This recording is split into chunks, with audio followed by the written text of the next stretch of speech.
नमस्ते। आज हम एक बहुत ही आम लेकिन कमाल की चीज के बारे में बात करने वाले हैं, ट्रांसफॉर्मर। आखिर ये काम करता कैसे है?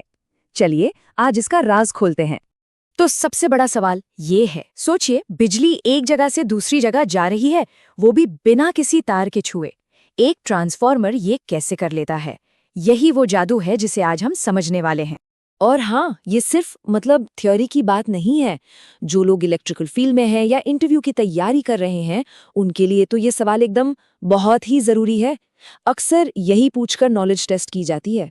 तो चलिए फिर शुरू करते हैं। सबसे पहले ये देखते हैं कि एक ट्रांसफॉर्मर आखिर बना किन चीजों से होता है, इसके मेन पार्ट्स क्या हैं। देखिए, किसी भी ट्रांसफॉर्मर के दिल में ना बस दो ही चीजें होती हैं। एक है वाइंडिंग, जो कुछ नहीं बस तांबे के तार का एक गुच्छा कॉइल है। और दूसरा है कोर, वो ढांचा जिसके ऊपर ये वाइंडिंग लिपटी होती है। बस पूरा खेल इन्हीं दोनों का है।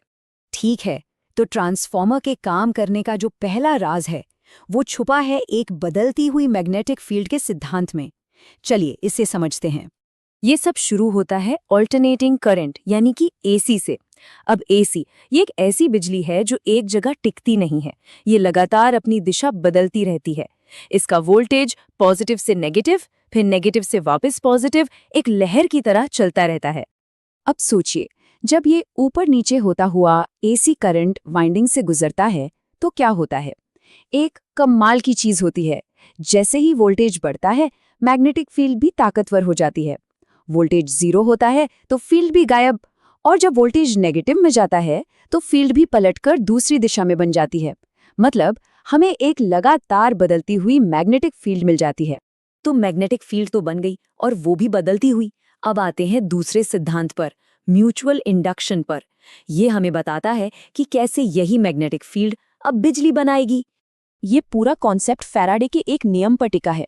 नियम बहुत सीधा सा है। अगर आप किसी तार के पास एक बदलती हुई मैग्नेटिक फील्ड ले आते हैं तो उस तार में अपने आप वोल्टेज पैदा हो जाएगा।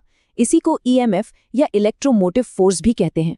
यहाँ सबसे जरूरी बात पता है क्या है? वो ये कि वोल्टेज पैदा करने के लिए मैग्नेटिक फील्ड का लगातार बदलना जरूरी है।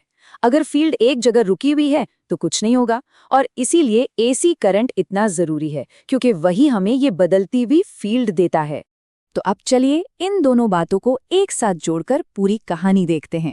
स्टेप 1, पहली वाइंडिंग में एसी करंट आया जिससे एक बदलती हुई मैग्नेटिक फील्ड बनी। स्टेप 2, कोर ने एक रास्ते का काम किया और इस फील्ड को दूसरी वाइंडिंग तक पहुंचा दिया।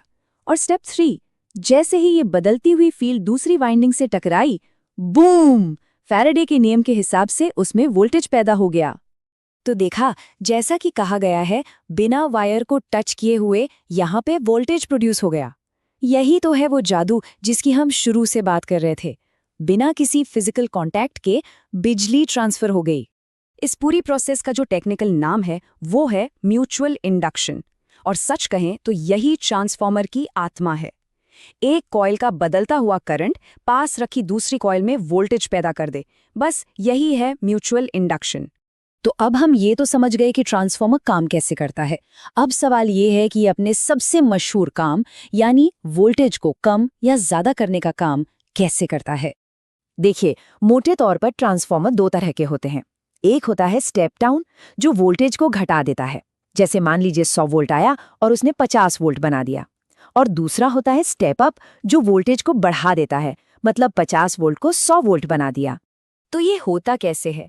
इसका राज छुपा है वाइंडिंग के टर्न्स में, यानी तार के लपेटों की गिनती में। दोनों वाइंडिंग में कितने टर्न्स हैं, उनका रेशियो ही तय करता है कि वोल्टेज बढ़ेगा या घटेगा। अच्छा, एक बात और, दुनिया में कोई भी मशीन 100% परफेक्ट नहीं होती है ना। ट्रांसफॉर्मर के साथ भी ऐसा ही है। इसमें भी कुछ एनर्जी का नुकसान होता है, जिसे हम लॉसेस कहते हैं। मेनली दो तरह के लॉस होते हैं। पहला है कोर लॉस। ये कोर में होता है और इसे कम करने के लिए खास तरह का सिलिकॉन स्टील और पतली पतली शीट्स यूज की जाती हैं।